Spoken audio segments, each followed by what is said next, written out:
So welcome to Telangana Culture classes by me Viral Sharma. Today the class number 13. ఈ రోజు మనం విష్ణు కుండల గురించి తెలుసుకోబోతున్నాం. విష్ణు కుండల గురించి వాళ్ళ యొక్క చరిత్ర మరియు సంస్కృతికి సంబంధించినటువంటి విషయాల్ని మనం తెలుసుకోబోతున్నాం.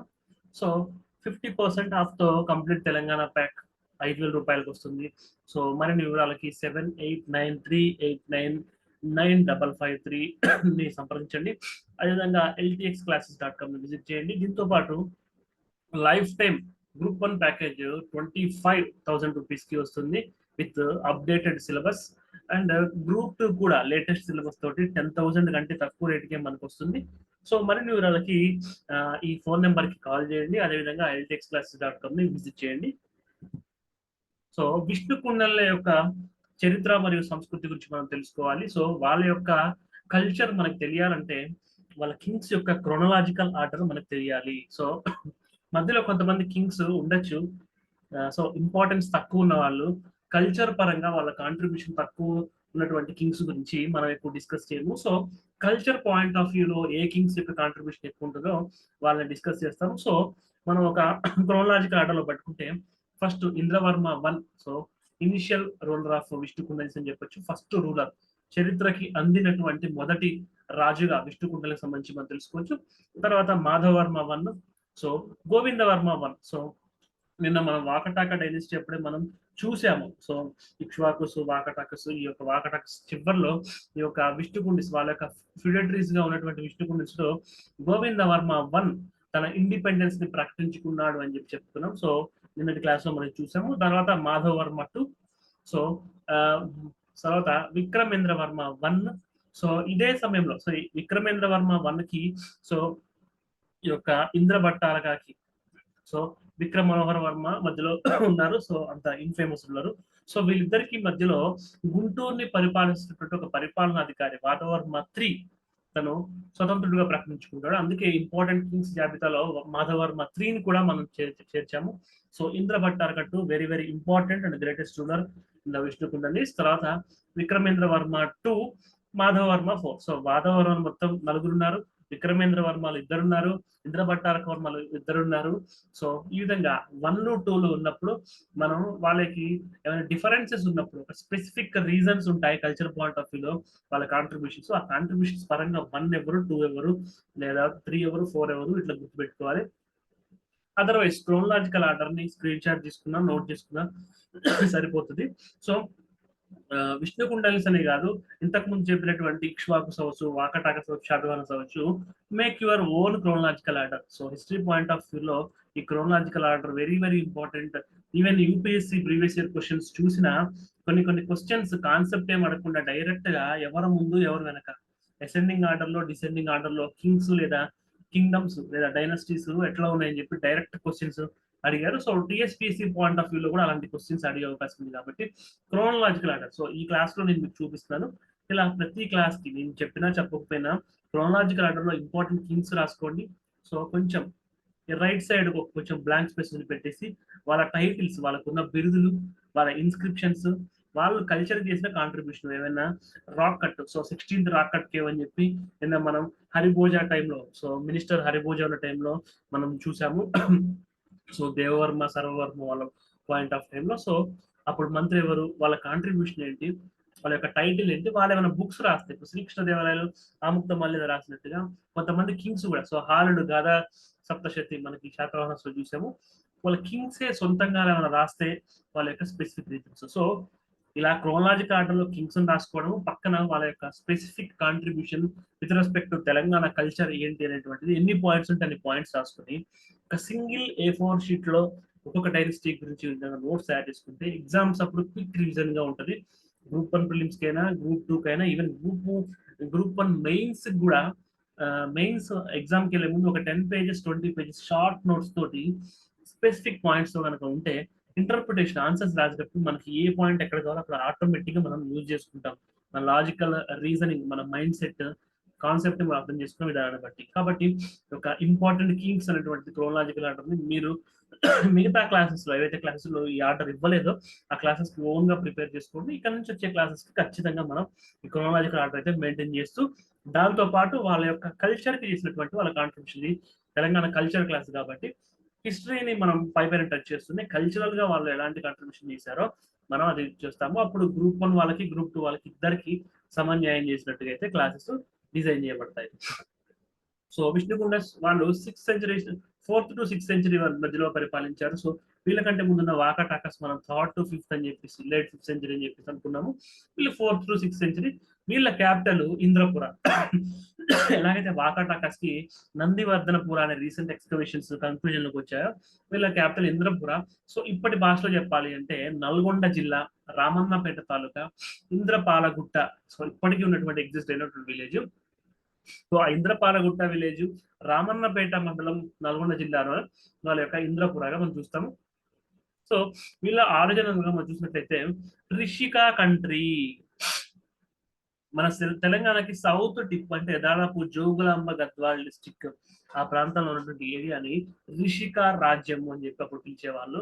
అక్కడి నుంచి వీళ్ళు వచ్చారు. సో ఇప్పుడు చెప్పాలంటే ఈ మహబూబ్ నగర్, ఉమ్మడి మహబూబ్ నగర్, ఉమ్మడి నల్గొండ జిల్లాలు సో తెలంగాణకి సదర్న్ టిప్. సో ఇప్పుడు కొత్త జిల్లాల పాయింట్ ఆఫ్ వ్యూలో జోగులాంబ గద్వాల్ జిల్లాని కూడా మనం భావించవచ్చు. ఆ ప్రాంతంలో ఉన్నారని చెప్పి మెజారిటీ హిస్టారియన్స్ చెప్తున్నారు. మిగతా హిస్టారియన్స్ సో వీళ్ళ యొక్క రిమైన్స్ అంటే వీళ్ళ పరిపాలనకు సంబంధించిన ఆధారాలు ఆర్కియాలజికల్ ఆధారం అంటే పురావస్తు ఆధారాలు, ఎపిగ్రాఫికల్ డేటా అంటే శాసనాలకు సంబంధించినటువంటి డేటా మనకి రంగారెడ్డి జిల్లా, నల్గొండ జిల్లా, మహబూబ్ నగర్ జిల్లా, ఖమ్మం జిల్లా, కరీంనగర్. సో రంగారెడ్డిలో అయితే కీసరగుట్ట మనందరూ తెలిసినటువంటి పాయింట్, ప్రీవియస్ క్లాసెస్ లో కూడా చాలా సార్లు మనం చూసాము. ఏలేశ్వరం నల్గొండ జిల్లా. సో గొల్లతగుడి అండ్ గుమ్మడం మహబూబ్ నగర్ జిల్లా, గొల్లతగుడి అండ్ గుమ్మడం మహబూబ్ నగర్ జిల్లా, అండ్ నేలకొండపల్లి ఖమ్మం జిల్లా పాయింట్ ఆఫ్ వ్యూలో నేలకొండపల్లి, అండ్ ఈ తుమ్మలగూడెం నల్గొండ జిల్లా. సో ఇక్కడ మనకి టైపింగ్ మిస్టేక్ అయిపోయింది. నల్గొండ జిల్లా తుమ్మలగూడెము, అండ్ తెల్లకుంట కరీంనగర్ జిల్లా తెల్లకుంట. సో ఖమ్మం జిల్లాలో నేలకొండపల్లిలో కూడా విష్ణుకుండలకు సంబంధించినటువంటి ఆధారాలు దొరికాయి. సో నల్గొండ జిల్లా తుమ్మలకుంట ఒకటి, ఏలేశ్వరం ఒకటి అక్కడ దొరికాయి. రంగారెడ్డి జిల్లా కీసరగుట్టలో దొరికాయి. కరీంనగర్ జిల్లా తెల్లకుంట దొరికాయి. కాబట్టి తెలంగాణ యొక్క నార్త్, ఈస్ట్, సౌత్, వెస్ట్ దాదాపు అన్ని దిక్కుల్లో వీళ్ళ యొక్క ఆర్జన్స్ ఉన్నాయి కాబట్టి సో పక్కా తెలంగాణ మనం పక్కా లోకల్గా సో తెలంగాణ ఏరియాకి చెందినటువంటి వాళ్ళే విష్ణుకుంట అని చెప్పారు. సో ఈ రిషికా రాజ్యము సౌత్ తెలంగాణ, మహబూబ్ నగర్, నల్గొండ జిల్లా ఇది కూడా తెలంగాణ ప్రాంతంలో ఉంది. సో ఓవరాల్ గా విష్ణుకుండనులు సో మనం వాకాటాకస్ అప్పుడు చూసాము, వాళ్ళు వింధ్యా పర్వత ప్రాంతాల నుంచి కూడా వచ్చారని చెప్పేసి హిస్టారియన్స్ కొన్ని తీసుకున్నాయని చెప్పాం. సో వాళ్ళకి కొంచెం మహారాష్ట్ర ఆరిజిన్స్ అయితే మనకు కనిపిస్తాయి. బట్ వాళ్ళ దగ్గర పనిచేసినటువంటి సామంతుల విష్ణుకుండలు మాత్రం అది నల్గొండ జిల్లా అవనివ్వండి, మహబూబ్ నగర్ జిల్లా అవ్వండి, ఖమ్మం జిల్లా అవ్వండి, ఏదైనప్పటికీ పక్కా తెలంగాణ అని చెప్పి మనం చెప్పుకోవచ్చు. బట్ స్పెసిఫిక్ గా చెప్పాలి అంటే రిషికా రాజ్యము మహబూబ్ నగర్ జిల్లా, నల్గొండ జిల్లా సరిహద్దులు తెలంగాణ యొక్క దక్షిణ తెలంగాణకు వాళ్ళు అని చెప్పి మనం కన్క్లూజన్ కి రావచ్చు. సో దక్షిణ తెలంగాణకు చెందినటువంటి వాళ్ళు వీళ్ళు అని చెప్పి మనం కన్క్లూజన్ కి రావచ్చు. సో వాళ్ళ క్యాపిటల్ చూసాం, వాళ్ళు ఎక్కడి నుంచి వచ్చారో చూసాము, వాళ్ళ యొక్క ఎవిడెన్సెస్ మనకి ఏ సైట్స్ నుంచి దొరికాయి కూడా చూసాము. సో చూడాలి అంటే ఇది వీళ్ళ యొక్క కింగ్డమ్. సో మనం ఇందాక మాట్లాడుకున్న రిషిక అనేటువంటిది ఈ ప్రాంతం సౌత్ ఈ యొక్క మహబూబ్ నగర్, నల్గొండ బోర్డర్స్ లో వస్తుంది. సో మనకి హిస్టారికల్ రిమైన్స్ మన ఖమ్మం జిల్లాలో దొరికాయి, నల్గొండ జిల్లాలో దొరికాయి, కరీంనగర్ జిల్లాలో దొరికాయి, రంగారెడ్డిలో దొరికాయి. సో అన్ని జిల్లాలు అయితే మనకి ఆల్మోస్ట్ దొరకలేదు. తెలంగాణకి నలుదిక్కులు అయితే మనకి వాళ్ళ దొరికాయి. సో ఈ గ్రీన్ ఏరియాలో ఉన్నటువంటి ప్రాంతము మనకి విష్ణుకుండల యొక్క డైనస్టీ కింద మనం చెప్పుకోవచ్చు. వీళ్ళ యొక్క ఎర్లియస్ట్ కింగ్ అంటే మనకి ఎక్స్కవేషన్స్, పురాతత్వ తవ్వకాలు, ఆధారాలు వీటిని బట్టి మనకి దొరికినటువంటి ఎర్లియస్ట్ కింగ్ యొక్క విష్ణుకుండల యొక్క తొలి రాజుగా మనం ఇంద్రవర్మ ఒకటిని మనం చెప్పుకోవచ్చు. సో ఇతని తర్వాత ఉన్నటువంటి మాధవ వర్మ 1, ఇంద్రవర్మ 1 గురించి పెద్దగా మనకు డీటెయిల్స్ అయితే లేవు. బట్ ఇతను 4వ శతాబ్దం యొక్క లాస్ట్ క్వార్టర్ అంటే ఆఖరి అర్ధభాగం కాదు, ఆఖరి పావుభాగం, ఆఖరి 25 years లో ఇతడు ఒక ఇండిపెండెంట్ రూలర్ గా, అంటే వీళ్ళకంటే ముందు వాకటాకస్ ఉన్నారు, వాళ్ళ దగ్గర వీళ్ళు ఫిడేటరీస్ గా పనిచేశారు. కాబట్టి ఈ ఇంద్రవర్మ 1 అనేటువంటి వ్యక్తి యొక్క విష్ణు కుండల యొక్క రాజ్యం ఉంది. దానికి ఒక స్వతంత్ర రాజుని అని చెప్పేసి 4వ సెంచరీ, సో 4వ శతాబ్దం చివరిలో తనకి తను ప్రకటించుకున్నాడు. దాని తర్వాత మాధవర్మ వన్ వచ్చాడు.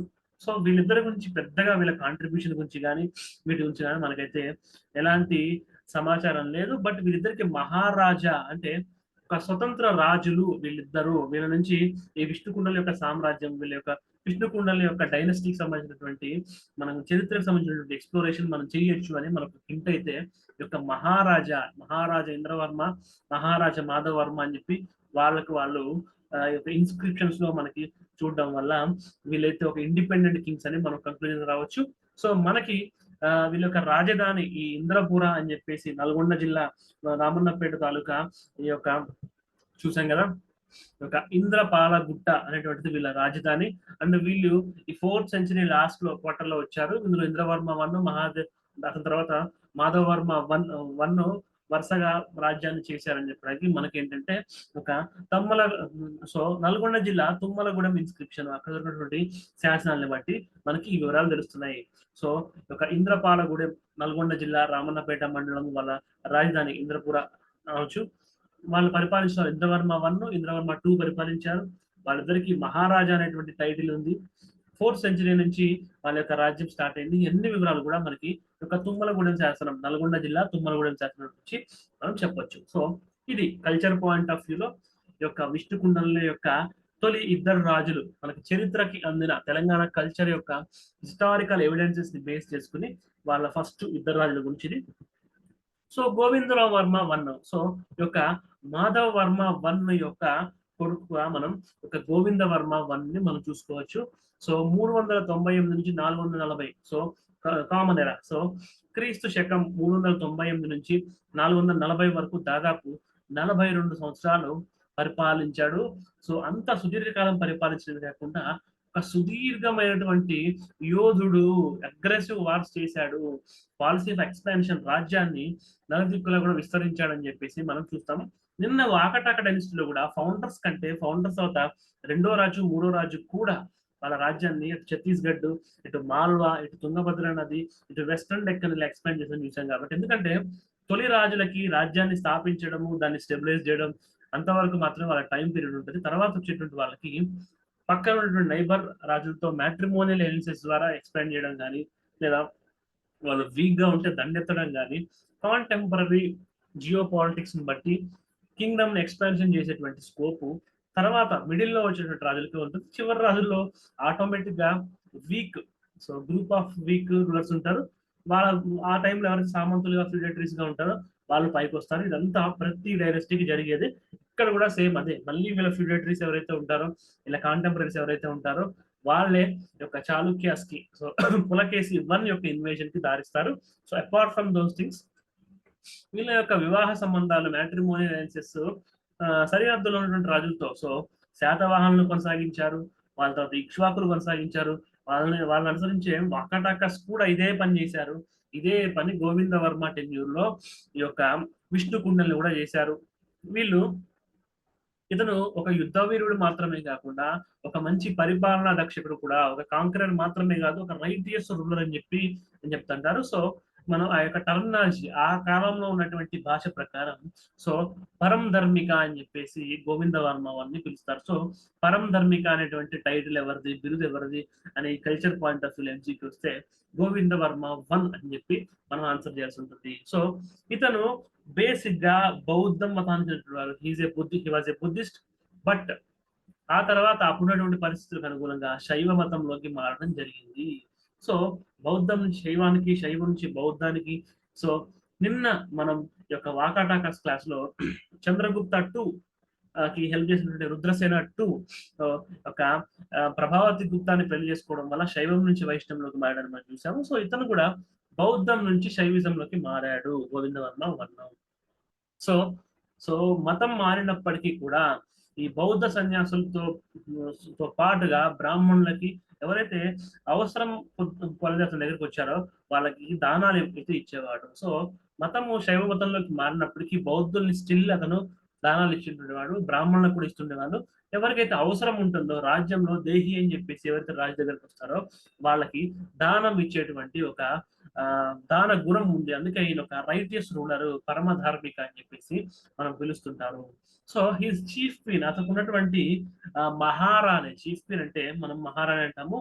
సో పరమ భట్టారిక అనేటువంటి ఆమె, who was the daughter of Prithvimula. So ఈ యొక్క పృథ్విముల యొక్క డాటర్, మనకి మ్యాట్రిమోనియల్ అలయన్సెస్ నైబరింగ్ చీఫ్ తో ఉన్నాయని చెప్పి చెప్పుకుంటాం. కాబట్టి ఇక నైబర్ కింగ్డమ్స్ అయినటువంటి పృథ్విముల రాజు యొక్క కుమార్తె అయినటువంటి పరమ భట్టారిక ఈ యొక్క బుద్ధుల కోసం ఒక విహార. సో విహార అంటే బౌద్ధ సన్యాసులు రెస్ట్ తీసుకున్నటువంటి ప్లేస్, ఒక రెస్ట్ హాల్స్ అని చెప్పి మనం చెప్తాము. చైత్యాస్ అంటే వాళ్ళ యొక్క prayer halls.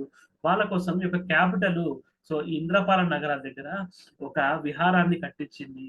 So once again Satavahana రాణులకి ఎలా అయితే ఒక ఉమెన్ ఎంపవర్మెంట్ ఉంది, పరిపాలన భాగస్వామ్యం ఉంది. ఎందుకంటే వాళ్ళు బ్రాహ్మణులకి దానం చేసేవాళ్ళు, బౌద్ధులకి దానం చేసేవాళ్ళు, ఇన్స్క్రిప్షన్స్ వేయించేవాళ్ళు అని మనకి ఎవిడెన్సెస్ ఎట్లున్నాయో, ఇక్ష్వాకులకు కూడా అవే చూసాము, వాకాటాకస్ కూడా అవే చూసాము. వాళ్ళ తర్వాత వచ్చినటువంటి విష్ణుకుండంలో కూడా ఆ మహారాణులకి, ఎవరైతే ఆధ్యాత్మిక మార్గంలో ఉంటారో వాళ్ళకి మందిరాలు అవ్వచ్చు, ఈ విహారాలు అవ్వచ్చు, చైత్యాలు అవ్వచ్చు, ఇవి ఇచ్చేటువంటి అధికారం ఉంది.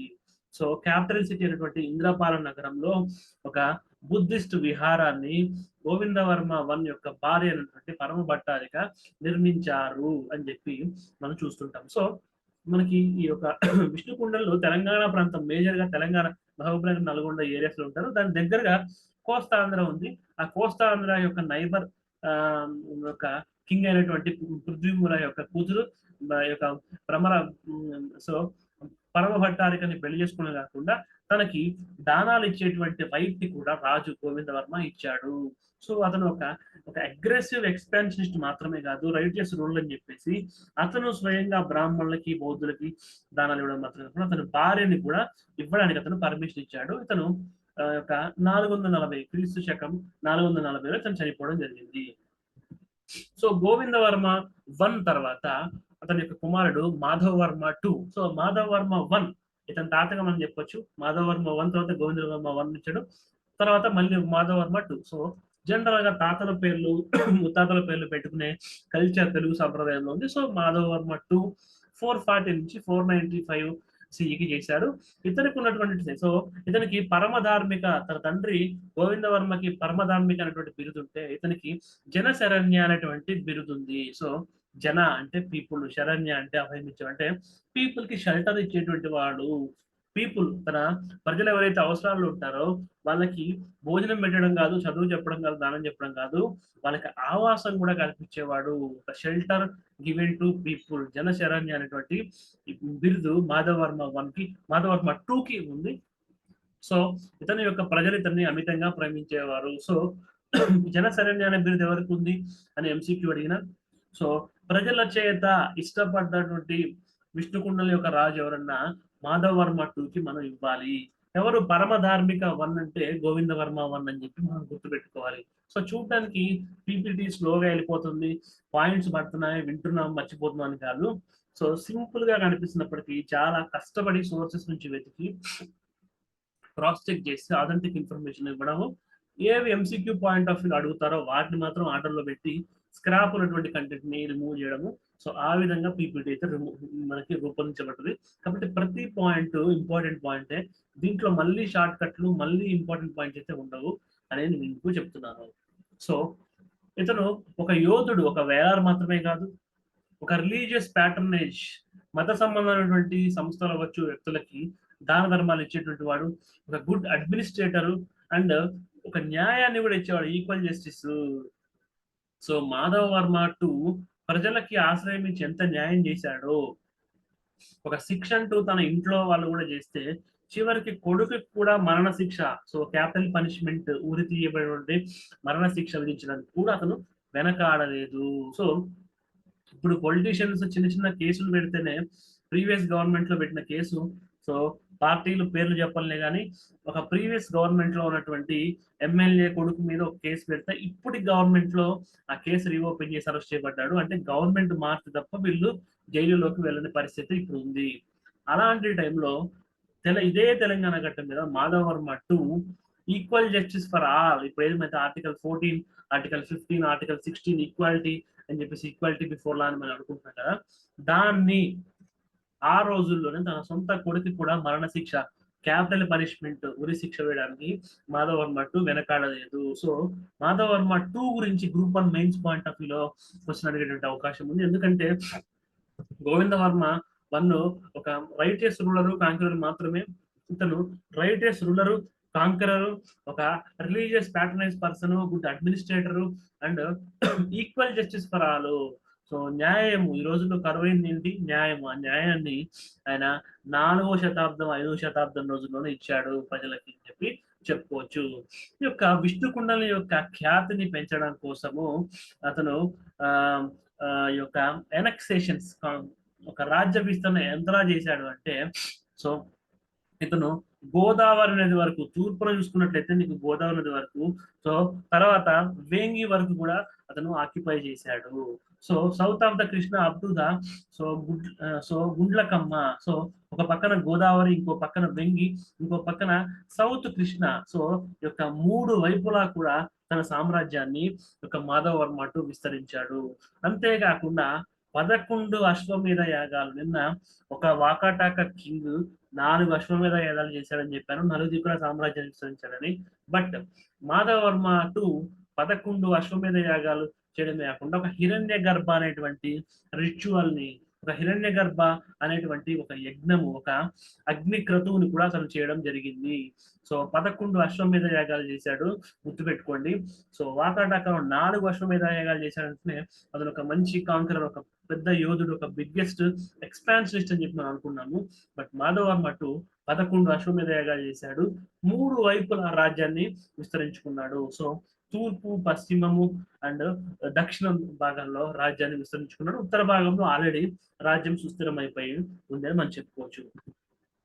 సో వీళ్ళ తర్వాత వచ్చినటువంటి రాజులు అంతా మనం కల్చర్ పాయింట్ ఆఫ్ వ్యూలో కానీ, హిస్టరీ పాయింట్ ఆఫ్ వ్యూలో కానీ చెప్పుకోదగ్గ రాజులు కాదు. ఎందుకంటే తర్వాత విక్రమేంద్ర వర్మ 1 సక్సీడెడ్ మాధవవర్మ 2 ఇన్ ఈ 510 సో మాధవవర్మ 2 గురించి మనం చూసుకున్నాము. So not strong enough to provide stability to the vast kingdom he inherited. So ఈ యొక్క మాధవవర్మ ఎంత పెద్ద ఎక్స్పాన్షనిస్ట్, ఎంత పెద్ద రైటియస్ అడ్మినిస్ట్రేటర్, ఇవన్నీ క్వాలిటీస్ ఉన్నాయి. కానీ తర్వాత వచ్చినటువంటి విక్రమేంద్ర వర్మ అంత స్ట్రాంగ్ పర్సన్ కాదు ఇతని కొడుకు.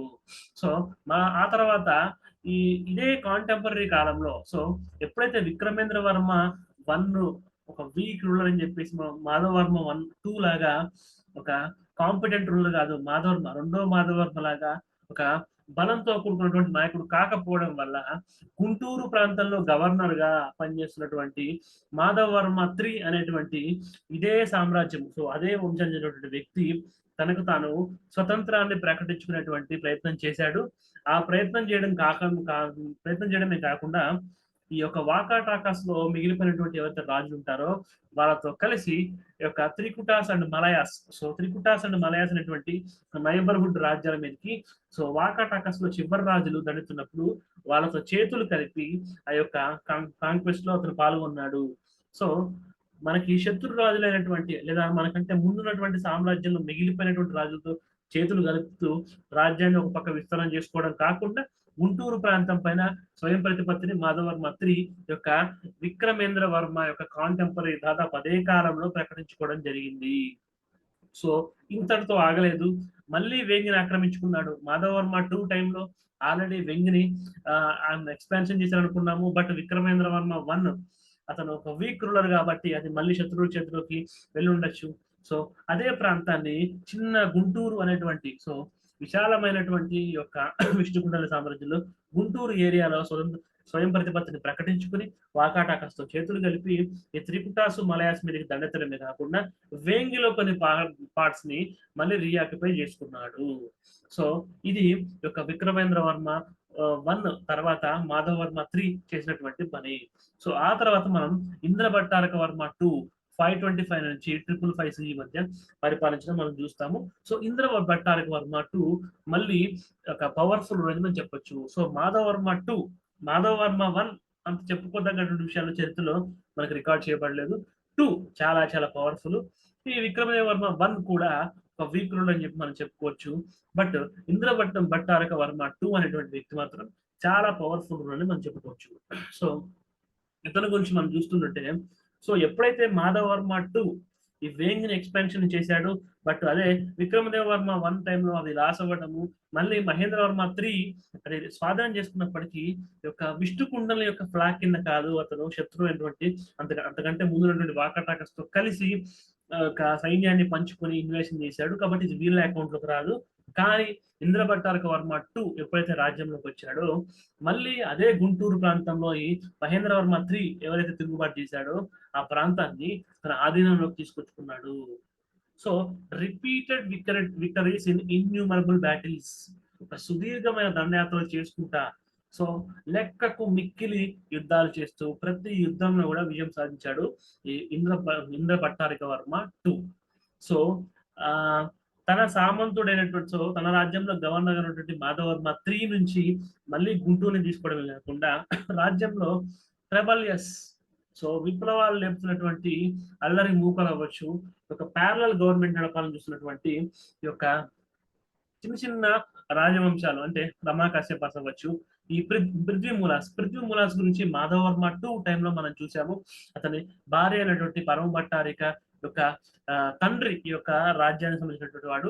సో వీళ్ళని దుర్జయాస్ అని కూడా అనుకుంటాం. అంటే వీళ్ళు నైబర్ లో ఉన్నారు, మ్యాట్రిమోనియల్ అలయన్స్ తోటి విష్ణుకుంటలతో ఉన్నారు, ఫ్రెండ్లీగా ఉండాలి. బట్ రాజు యొక్క, సో మనం విక్రమదేవ వర్మ 1 వీక్ కాబట్టి మాధవర్మ 3 రెచ్చిపోవడమే కాదు, ఈ యొక్క గంగాసు పృథ్వీ మూలాసు అనేటువంటి వాళ్ళు అప్పటి నుంచి తిరుగుబాటు చేయడం మొదలు పెట్టారు. బట్ ఈ ఇంద్రభట్టారక వర్మ 2 ఎలా అయితే మాధవర్మ 3ని అణచివేశాడో, వీళ్ళతో పాటు ఈ యొక్క మహాకూటమి కాన్ఫెడరసీ అని చెప్పి అనుకోవచ్చు, ఈ గంగాసు పృథ్వీ మూలాసు ఈ రమాకశ్యపాస్ ని కూడా అలాగే అణచేశాడు. సో ఎలాగైతే ఈ యొక్క మాధవర్మ 3 ఈ యొక్క మాధవర్మ 3 ఈ త్రిపుటాసు అండ్ వాకటాకస్ తో కలిసి ఒక కాన్ఫెడరసీని పెట్టుకుని వేంగిని ఎట్లా క్యాప్చర్ చేశాడో, ఈ యొక్క గంగాసు పృథ్వీమూలాసు రామకశ్యపాసు ఈ ముగ్గురు కూడా యొక్క మాధవర్మ లాంటి వాళ్ళతో కలిసి యొక్క విష్ణుకుండలని వీక్ చేయాలని చూశారు. బట్ ఆ కాన్ఫెడరసీ మొత్తాన్ని అతను యొక్క అణిచి పడేశాడని చెప్పి మనం చెప్పుకోవచ్చు. Extended dominion as for as Srikakulam, so Srikakulam వరకు రాజ్యాన్ని విస్తరింపజేశాడు. సో మాధవర్మ 2 గోదావరి వరకు, అంటే ఇప్పుడున్నటువంటి కంబైన్డ్ ఆంధ్రప్రదేశ్ లో east Godavari west Godavari districts వరకు చేస్తే, ఇంకా పైకి విజయనగరం విశాఖపట్నం దాటి శ్రీకాకుళం వరకు కూడా యొక్క విష్ణుకుండల సామ్రాజ్యాన్ని పైకి తీసుకెళ్లడం జరిగింది. Provided opportunity to move west and occupy Vidarbha, so కొంచెం పశ్చిమ దిక్కుకి వెళ్ళి విదర్భాన్ని కూడా ఆక్యుపై చేసేటువంటి అవకాశం వచ్చింది. సో ఇందాకే మనం చూసాము ఈస్ట్ వెస్ట్ సౌత్ లో ఎక్స్పాన్షన్ గురించి మాట్లాడుకున్నాం, నార్త్ లో ఆల్రెడీ మీరు ఉన్నారని మేము చెప్పుకున్నాము. కానీ వీళ్ళకి వెస్ట్ లో ఉన్నటువంటి విదర్భకి అంతకుముందు రాజులు ప్రయత్నం చేయలేదు. బట్ శ్రీకాకుళం, సో అందుకే మనం స్ట్రాటజిక్ ఇంపార్టెన్స్ అంటాము టెరిటరీస్ లో, ఒక వ్యూహాత్మకమైనటువంటి స్థావరాలు ఉంటాయి భూభాగంలో. ఎప్పుడైతే శ్రీకాకుళంలో యొక్క విష్ణుకుండల యొక్క ఆధిపత్యం స్టార్ట్ అయిందో, నెమ్మదిగా విదర్భని కూడా ఆక్యుపై చేసుకున్నటువంటి ఒక వ్యూహాత్మకమైనటువంటి ఎడ్జ్ యొక్క విష్ణుకుండలకి వచ్చింది. రిపీటెడ్ క్యాంపైన్స్, బట్ ఇతని యొక్క దండయాత్రలు శ్రీకాకుళం వరకు విదర్భ వరకు ఇవన్నీ బాగానే ఉన్నాయి. ఈ యొక్క మాధవర్మ 3 ఇతర రెబల్స్ ని కూడా అణచేశాడు. కానీ రిపీటెడ్ గా అలుపు సొలుపు లేకుండా, ఒక విశ్రాంతి లేకుండా చేసినటువంటి వార్ల వల్ల ఇతను యొక్క మౌఖరి యొక్క రాజు అయినటువంటి యొక్క ఇష్ణవర్మ యొక్క మౌఖరి సామ్రాజ్యించినటువంటి రాజు అయినటువంటి ఇష్ణవర్మ చేతిలో 555 శతాబ్దంలో అతను ఓడిపోవడము, అదేవిధంగా చనిపోవడం కూడా, అదే యుద్ధంలో చనిపోవడం కూడా జరిగింది. సో ఈ ఇంద్రభట్టారక వర్మ 2 అతను ఒక చెప్పాలంటే అతనికి తాత లేదా అతని యొక్క యాన్సిస్టర్స్ అయినటువంటి మాధవర్మ 2 తో అతని యొక్క వారసత్వాన్ని బాగా కొనసాగించాడు. బట్ ఏ రాజు ఎంత ఉన్నప్పటికీ అలెగ్జాండర్ లాంటి వాడు కూడా రిపీటెడ్ బ్యాటిల్స్ తో ఉంటే మనసు శరీరం అలసిపోతుంది, సైన్యం అలసిపోతుంది. కాబట్టి అది చివరికి పత్రానికి దారితీస్తుంది. అది ఇంద్రభట్టారక వర్మ పాయింట్ ఆఫ్ వ్యూలో మనం అర్థం చేసుకోవచ్చు. సో ఇతని తర్వాత మనకి ముఖ్యమైనటువంటి వారు విక్రమేంద్ర వర్మ 2 ఒక 3. సో ఈ 555 555 నుంచి 569 వరకు ఇతను ఇంద్రపట్టారక వర్మ తర్వాత వచ్చినటువంటి రాజులు.